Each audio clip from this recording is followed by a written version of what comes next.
엄마 좀 괜찮아? 혼자 계실 수 있겠어요? 응, 괜찮아. 엄마 걱정하지 마. 너도 고생 많이 했다. 며느리랑 둘이 푹 쉬어. 우리가 고생은 무슨, 엄마가 더 많이 했지. 지난 몇 달 동안 아빠 병간호하느라 힘들었을 텐데. 이제 다 끝났으니까 편하게 쉬세요. 아무리 병수발 드는 게 힘들었어도 너희 아버지 살아계신 게 낫지.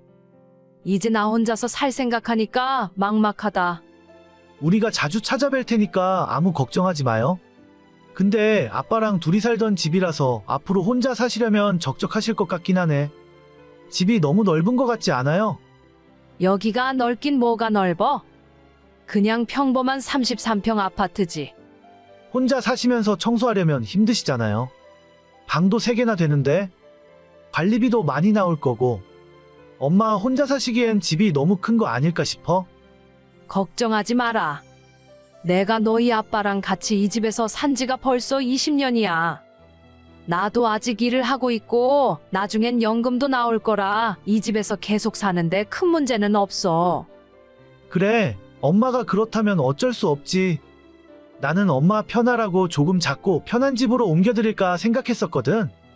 괜찮아. 오늘 너희 아빠 발인하고 왔는데 무슨 벌써 이사 이야기를 하고 그러니. 내가 이 집에서 살다가 불편해지면 그때 이야기할게. 아직은 이 집에서 이사 갈 생각 없어.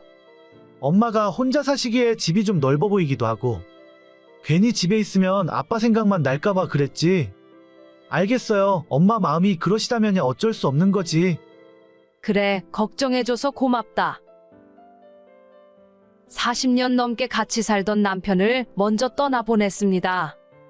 20대 초반에 만나 아무것도 없는 상태에서 결혼했고 둘 다 돈이 없어서 시댁살이부터 시작했어요.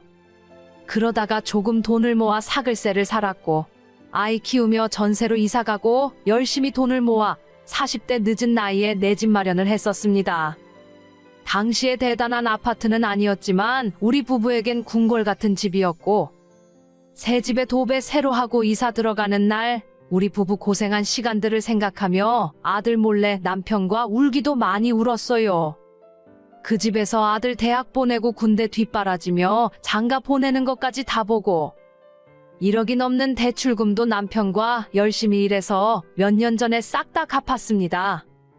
이제 우리 부부 노후에 즐겁고 행복하게 사는 일만 남았다고 생각했는데 그러다 남편이 갑자기 건강이 안 좋아지더니 연말에 병원에서 암 진단받고 6개월 만에 세상을 떠나버리고 말았습니다. 앞으로 남편이랑 행복하게 살 거라 믿었지만 한순간에 혼자가 되니 정말 적응하기 힘들었어요. 집에는 아직 남편의 물건들이 잔뜩 남아 있었고 지금이라도 안방문을 열고 부스스한 모습으로 걸어 나올 것만 같습니다. 그래도 혹시나 아들이 걱정을 할까봐 애써 밝은 척을 하며 살고 있었는데 갑자기 집으로 내용증명 하나가 날아들게 되었습니다. 너 이게 뭐니? 집으로 뭘 보낸 거야? 아, 그거 우리 변호사가 보냈나 보다. 내용 증명이에요. 조만간 소송 시작할 생각이거든요. 소송이라니? 무슨 소송을 말하는 거야? 아빠 돌아가시고 생각해보니까 저한테 돌아오는 게 아무것도 없잖아요. 부모님 재산은 엄마가 살고 있는 그 집 한 채뿐인데 전부 엄마가 다 갖는 건 법적으로 말이 안 되는 것 같아요. 그래서? 지금 나한테 너희 아빠 유산 내놓으라고 소송을 걸겠다는 거야? 너 꼭 이래야겠니? 저도 그럴 생각까지는 없었는데 저번에 엄마한테 물어보니까 작은 집으로 이사 가실 생각이 없다면서요. 엄마 욕심이 너무 많으신 것 같아요. 10억짜리 아파트를 엄마 혼자 차지하고 사시겠다는 건 제 생각을 너무 안 해주신 이기적인 결정이잖아요. 너는 예전에 우리가 너 장가갈 때 전세금 해줬잖니? 그거 해줬으면 됐지? 하나 있는 엄마 아파트까지 뺏어가야겠어? 엄마 집값이 10억이잖아요. 그런 좋은 집에서 엄마 혼자 살아서 뭐 하시게요? 저랑 반씩 나누고 5억이면 수도권 괜찮은 아파트에 들어가 사실 수 있을 거예요. 그러니까 괜히 소송까지 가지 마시고 이사 가세요. 이 집이 지금이야 10억이지. 너희 아빠랑 내가 샀을 때는 3억도 안 했어. 지은 지 20년도 훌쩍 넘은 아파트가 대체 좋긴 뭐가 좋다고? 그냥 너희 아빠랑 살던 추억도 있고 이 집에서 계속 살고 싶다는데 엄마를 꼭 쫓아내고 돈을 받아가야겠니? 계속 그렇게 추억 생각하며 사시는 것도 장기적으로는 엄마한테 좋은 일이 아니에요. 내가 다 엄마 생각해서 하는 일이라니까. 그리고 누가 들으면 내가 엄마 돈을 억지로 뺏어가는 것처럼 보이겠네. 나는 정당하게 내가 받아야 할 몫을 달라고 하는 거라니까요. 아파트 10억 중에 절반은 내 몫이니까 저한테 주셔야죠. 어차피 나도 나중에 너희 아빠 따라 떠나고 나면 이거 전부 너가 갖게 될 텐데 꼭 나랑 이렇게까지 해야겠어? 진짜로 엄마한테 소송까지 걸 생각이야? 나도 이러고 싶지는 않았는데 우리 준영이가 내년이면 초등학교 들어가잖아요. 언제까지 경기도 총구석에 우리가 처박혀서 살아야 돼요? 애 학교를 가면 나름대로 좋은 동네에서 살아야지. 미영이가 엄마 집 팔아서 그 돈으로 서울로 이사가자 하더라고요. 그러니까 며느리가 시켜서 하는 일이라는 거야? 너 생각은 어떤데? 너 생각도 내가 이 집 팔고 쫓겨나는 게 맞는 거야? 솔직히 나도 엄마가 양보해주면 좋죠. 내가 이래라 저래라 하기 전에 엄마가 먼저 결정을 해줬으면 서로 좋잖아요. 이사 가라고 했는데도 안 가시니까. 그래서 나보고 나가라고 고소를 한다는 거야? 아니, 얼마 전에 애엄마랑 같이 변호사 사무실 찾아서 상담을 받았는데 유류분 반환 청구 소송이라는 게 있더라고요. 아빠 돌아가시고 난 후에 제 몫을 정당하게 요구할 수가 있어요. 그러니까 서로 곤란한 상황 되기 전에 엄마가 알아서 결정하세요. 너가 어떻게 나한테 이럴 수가 있어? 엄마가 이 집에서 사는 게 그렇게 못마땅하니? 내가 언제 너한테 아무것도 안 준다고 했어? 엄마, 원래 자식한테 주는 건 아무것도 아깝지 않다는 말도 있잖아요. 적당히 포기하실 줄도 알아야죠. 엄마 혼자 그런 좋은 집에서 사시면 마음이 편하시겠어요? 난 아직 이 집을 떠날 생각이 없어. 너도 계속 이렇게 나오면 나도 내 나름대로 생각이 있다. 알겠어요. 그럼 엄마도 마음대로 해보세요. 저도 내일 변호사 만나서 바로 소송 시작할 겁니다. 잠시만요, 여러분. 30초 안에 사연보다 더 재미있는 꿀팁 하나 듣고 지원금 최대 128만 원 받아가세요. 아이폰 갤럭시 약정 끝났을 때 여기 모르면 큰 손해입니다. 전환 지원금 최대 50만 원에 비밀 지원금까지 놓칠 수 있거든요. 심지어 최신형 갤럭시 아이폰을 주문 당일 받아볼 수도 있어요. 여기서 끝이 아니에요. 약정 끝난 인터넷, 가전 렌탈 역시 가만히 두면 최대 78만 원 손해입니다. 법이 정해준 지원금이니 당연히 챙겨야겠죠? 만약 다른 곳보다 지원금이 적다면 차액의 120%로 돌려준다는데 역시 업계 1위인 이유가 있습니다. 365일 주말에도 밤 10시까지 상담 가능한 아정당. 지금 바로 전화해보세요. 홈서비스 만능 이사도 유명한데요. 일을 얼마나 잘하면 물품 파손 시 본사에서 최대 1,000만 원까지 보상해주고 혹시라도 불만족스러우면 이사 당일 전액 환불, 보장이사도 가능합니다. 휴대폰, 인터넷, 가전 렌탈, 이사 청소까지. 정당하게 받자 아정당. 아들은 정말 말 그대로 제게 소송을 걸어왔습니다. 남편이 세상을 떠나고 석 달도 되지 않았는데 유류분 반환 청구 소송이라는 소장을 아들에게 받게 될 줄은 몰랐네요. 저도 이대로 당하고 있을 수만은 없어 정식으로 변호사를 찾아 상담을 받고 소송 준비에 들어갔고 길고 긴 법정 싸움 끝에 결국에는 제 승리로 얼마 전 재판 결과가 나오게 되었습니다. 배우자가 받은 유산 증여는 자식이 반환 청구를 할 수 없다고 하더라고요. 다른 재산도 아니고 제가 현재 살고 있는 집이기 때문에 아들의 요구 조건으로는 제가 꼼짝없이 집에서 쫓겨나야 하는 상황이라는 것도 재판 결과에 반영이 된 것 같았습니다. 결과는 제가 이겼지만 솔직히 말해서 전혀 이긴 것 같지 않아요. 항상 아끼고 해줄 수 있는 모든 걸 다 해줬던 아들이었는데 눈앞에 본인 이득을 위해서 엄마까지 집에서 쫓아내려고 하는 걸 보며 정말 많이 실망했습니다. 알아보니 집을 은행에 맡기고 연금을 받을 수 있는 제도가 있다고 해서 그걸 신청해 놓았어요. 아들은 그렇게 하면 나중에 자기가 받을 몫이 줄어든다며 반대했지만 이제는 더 이상 아들에게 주는 것에서 행복을 느낄 수가 없게 되었네요. 제 노후 생활비도 해결이 되고 나이 먹고 아들에게 아쉬운 소리 안 해도 되니까 이렇게 하는 것이 100번 나은 것 같아요.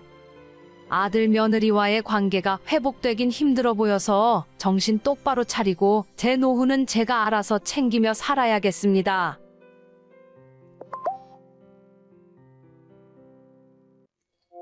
동서, 어머님 이제야 우리 집에서 떠나셨어. 식사 한번 하러 오시면 주말 내내 떠날 줄을 모르신다니까? 원래 우리 오늘 오후에 애들이랑 공원 가기로 했는데 어머님이 눈치 없게 저녁 때까지 계시는 바람에 아무것도 못하고 집에만 있었잖아. 정말요? 어머님이 혼자 집에 계시기 심심하셨나 보네요. 그냥 약속 있다 말씀드리고 외출하시지 그러셨어요? 아유, 말도 마. 그 노인네. 어쩜 그리 능구렁이 같은지. 아마 우리가 외출해야 하는 거 처음부터 알고 있었을걸? 옆에서 손자가 밖에 나가자고 심심하다고 난리를 부리고 있는데도 꼼짝도 안 해. 완전 독한 노인네야? 그러길래 왜 갑자기 어머님 댁 근처로 이사를 가셨어요? 멀리 계셨을 때는 자주 안 봐도 됐었을 텐데. 뭘 모르는 소리. 어머님이 이제 사시면 얼마나 사시겠어? 이럴 때 옆에서 알랑방귀 끼고 잘 보여야 뭐라도 하나 더 떨어지지. 동서도 정신 똑바로 차려. 그 여우 같은 신우들한테 다 뺏길 순 없잖아? 막말로 나중에 어머님 돌아가시고 나면 재산은 누가 지내? 동서랑 내가 지내야지. 신우들은 시집가고 출가회인인데.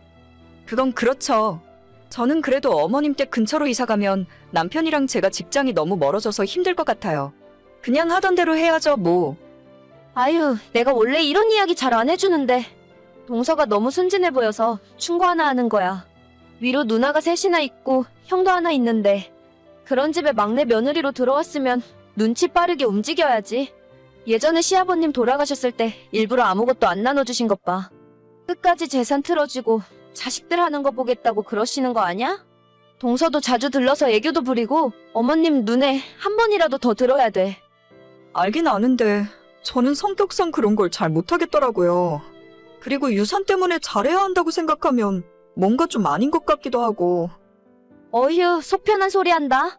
어차피 어머님 돌아가시고 나면 이 집안 형제들끼리 서로 얼마나 얼굴 보고 살겠어?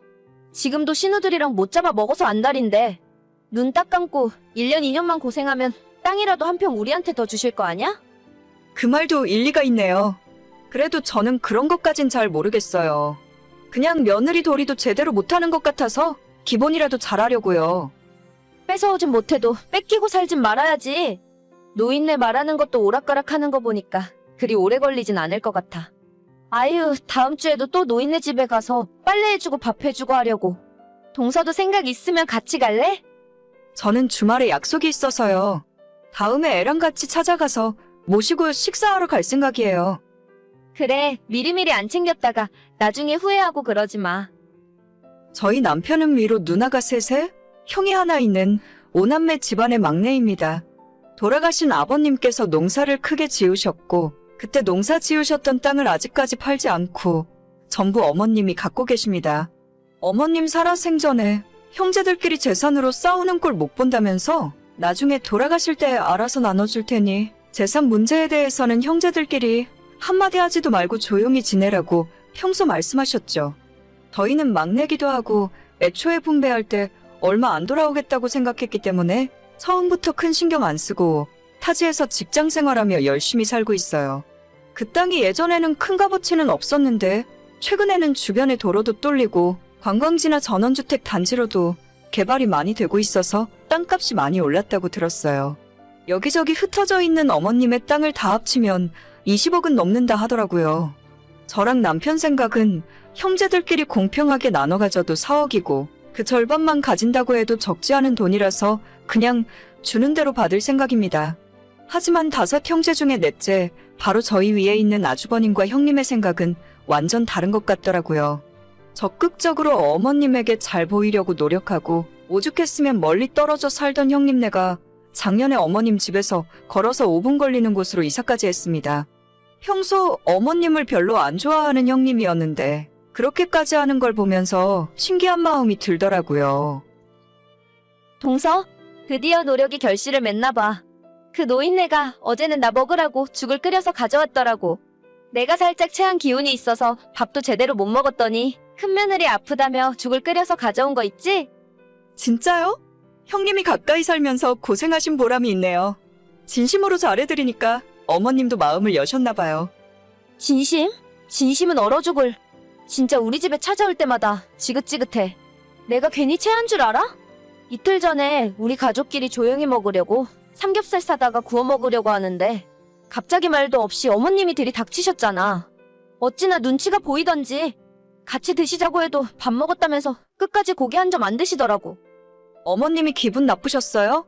집도 가까우신데 저녁 같이 먹자고 먼저 말씀해보시지. 몰라 나도. 같이 드시자고 해도 안 먹고 옆에 소파에 앉아서 TV만 보고 있으니까. 먹는 우리가 코로 들어가는지 입으로 들어가는지 모르겠다니까? 그렇게 불편하게 밥 먹고 났더니 당연히 체한 거지. 노인네가 화가 엄청 많이 난 줄 알았는데 나 체했다고 하니까 어제 죽 끓여서 가져다 주더라고. 그럼 됐네요. 어머님도 형님이랑 가깝게 지내니까 좋으신가 봐요. 이 기회에 더 친하게 잘 지내보세요. 이 정도만 해도 충분해. 더 잘 지내봐야 귀찮기만 하지. 지금도 일주일에 3번은 찾아오는데 여기서 더 친해져봐야 스트레스만 쌓여. 그래도 형제 중에 그렇게 어머님 옆에서 잘 지내는 건 형님네밖에 없어요. 어머님이 진짜 좋아하실 것 같아요. 그치? 내가 이 정도로 열심히 희생하는데 딸들이 뭔 소용이야? 우리 그이한테 절반은 떼주고 가시겠지? 저희는 그런 건 잘 모르겠네요. 형님은 정말 유산 하나를 위해 노골적으로 어머님에게 알랑방귀를 뀌었고 그게 지금까지는 어느 정도 먹히는 듯 보였습니다. 어머님의 연세도 진작 80이 넘었는데다 저희를 포함해서 나머지 딸들도 전부 멀리 떨어져서 살았기 때문에 자주 찾아뵙고 옆에 있어주는 건 오직 형님네 부부뿐이었거든요. 솔직히 유산에 아무 관심이 없는 건 아니었지만 만약 저보고 저렇게까지 하라고 하면 절대 못할 것 같아요. 그냥 형님이 더 많이 가지시던 말던 상관없었고 어차피 어머님이 정하시는 거라서 옆에 가까이 있어주는 형님네가 점수를 더 따는 것이 당연한 일이라 생각했습니다. 그런데 얼마 전 저희 부부가 모처럼 주말에 어머님을 모시고 같이 식사를 하던 중이었어요. 제 핸드폰으로 어머님에게 우리 아이 태권도 학원에서 훈련하는 동영상을 보여드리고 있었는데 하필이면 어머님이 핸드폰을 들고 계신 순간에 형님에게 카톡이 오는 겁니다. 오늘 어머님 만나서 같이 식사한다면서? 유산 때문에 점수 따는 짓 안 한다더니 갑자기 생각이 바뀐 거야 뭐야? 그러게 나처럼 진작에 점수 좀 따놓지. 그 노인네가 성질은 고약해 먹었어도 막상 조금만 잘해주면 금방 넘어와. 그냥 성격이 단순해서 그런가? 그래도 우리가 먼저야. 유산은 우리한테 최소 반은 주겠지? 지겹다 지겨워. 진짜 언제까지 살 생각인지. 뭐야 동서? 왜 대답이 없어? 저 어머님 옆에서 같이 핸드폰 화면을 보고 있었는데 등줄기로 식은땀이 흐르는 걸 느낄 수 있었습니다. 평소에 저는 어머님 뒷담을 거의 안 한다고 생각했었는데 형님이 저렇게 이야기하니까 왠지 저까지 나쁜 사람 되는 것 같아서 너무 민망하고 긴장되더라고요. 어머님께서 조용히 우리 아이 태권도 하는 동영상을 끝까지 보시고는 아무런 말씀 없이 저한테 핸드폰을 넘겨주셨어요. 그리고 남은 식사 시간 동안 어머님은 별 말씀 없이 식사를 마치셨고 저희가 차로 집까지 모셔다 드리는 동안에도 한 말씀도 하지 않으셨습니다. 차에서 내려서 어머님께 인사드리면서 제가 죄송하다고 말씀을 드렸지만 어머님은 괜찮다며 신경 안 쓴다고 하시더군요. 왜 하필 그 타이밍에 카톡을 보낸 건지. 형님을 원망하며 집으로 돌아왔는데 저녁 늦게 또다시 핸드폰이 울렸습니다. 동서! 아까 어머님이 내가 보낸 문자 보셨어? 아, 우리의 태권도 하는 모습 보여드리고 있었는데 형님이 그때 카톡을 계속 보내셨어요. 어떻게 진짜 어머님이 화 많이 나셨대요? 아니, 앞으로 나보고 집에 찾아오지 말라고 하시는데? 꼴도 보기 싫으니까 다시 원래 살던 동네로 이사가라고 하셔. 아니 진짜 핸드폰을 남한테 막 보여주면 어떡해? 아니, 누가 갑자기 그런 카톡이 올 줄 알았냐고요. 어머님 만나고 있는 거 뻔히 알면서 그런 소리를 하시면 어떡해요? 나 진짜 어떡해. 완전 망했어. 이번에 단단히 찍힌 것 같은데 어머님이 내 얼굴도 보기 싫은가 봐. 일단 무조건 잘못했다고 가서 빌어보세요. 안 그래도 아까 남편이랑 둘이 찾아갔어. 근데 문도 안 열어주시고 꼴 보기 싫으니까 오지도 말래. 나 진짜 망한 거지? 그치? 어머님 유산을 노리고 마음을 얻기 위해서 마음에도 없는 알랑방귀를 뀌던 형님은 한 번의 실수로 완전 망해버리고 말았습니다. 지금 살던 집 내놓고 다시 이사 준비를 하고 있어요. 어머님이 진짜 화가 머리끝까지 나셨는지 형님의 변명도 들어줄 생각 없이 얼굴 한번 보여주지 않는답니다. 그래도 한 가지 다행인 건 저까지 같은 사람으로 생각하지는 않으시는 것 같아요. 혹시나 하는 마음에 주말에 아이 데리고 어머님 댁 찾아갔는데 반갑게 맞아주시고 저한테도 평소랑 똑같이 대하시더라고요. 큰 신우들이나 저희도 다들 본업에 충실하면서 열심히 살고 있는데 형님만 혼자 너무 티나게 유산 노리면서 점수 따려고 하다가 벌 받은 것 같네요. 다시 만회하기 정말 힘들 텐데 제가 다 걱정입니다. 오늘의 사연은 여기까지입니다. 구독과 좋아요, 알림 설정은 많은 힘이 됩니다. 다들 행복하시고 좋은 하루 되세요.